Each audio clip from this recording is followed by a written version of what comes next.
আসসালামু আলাইকুম প্রিয় বন্ধুগণ, দেখেন একটি বিড়াল কিভাবে শিকার করছে।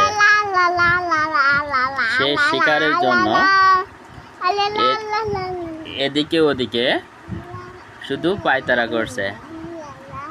অবশেষে সে শিকারের জন্য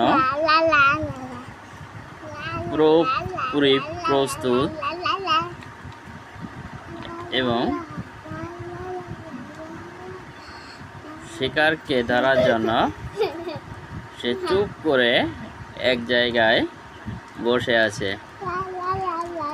ওদিকে আর একজন এসে হাজির।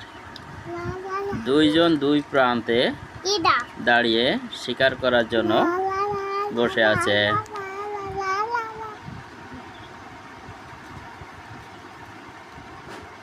শিকার আজ যাবে কই? শিকার ধরতেই হবে।